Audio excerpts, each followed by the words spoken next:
I would have never imagined that Aleppo would be described as a wounded place. Living this now, you actually see the wounds happen in real life.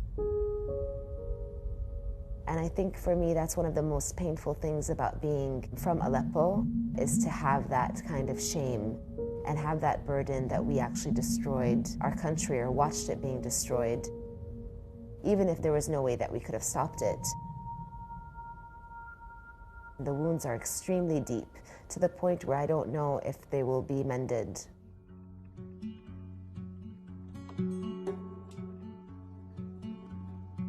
So the last time I was in Aleppo was in 2011, and I went for a couple of weeks and kind of said goodbye to my grandmother's home and our home and Aleppo in general.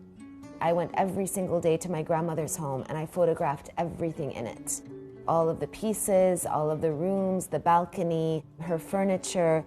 I did feel like this was going to be the last time I was going to be with my grandmother in her home. And it was.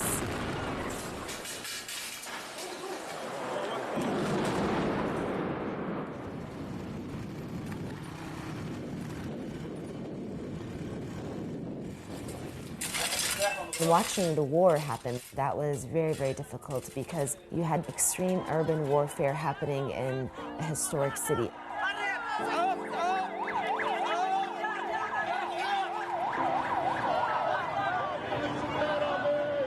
What happened in Aleppo is there was a resistance against the regime. There were protests, many, many, many peaceful protests. The protests were met with bullets by the Syrian army. After the bullets came, the tanks came. After the tanks came, the airstrikes came.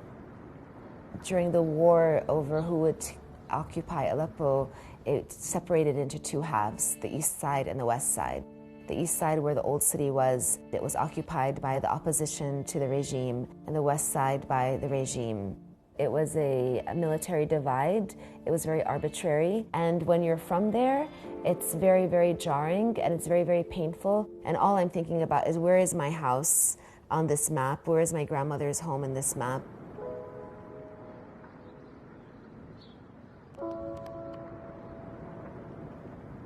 The regime conquered eastern Aleppo and now has taken over the entire city. The city has been gutted. It's almost like an earthquake to the social fabric of the country. The vast majority of the destruction happened in eastern Aleppo, and it's in the old city. So our historic souks were burned. The minaret of the great mosque, it collapsed. And so you've lost these sort of icons. If you're from Aleppo, there's certain things that are like your compass, and those things are gone. And I don't even know what it would feel like to walk in Aleppo with not being able to have those. But rebuilding is a part of human nature. We rebuild after natural disasters, after wars. I hope as an architect that Aleppo will be rebuilt in a way that honors the memory of what has happened there.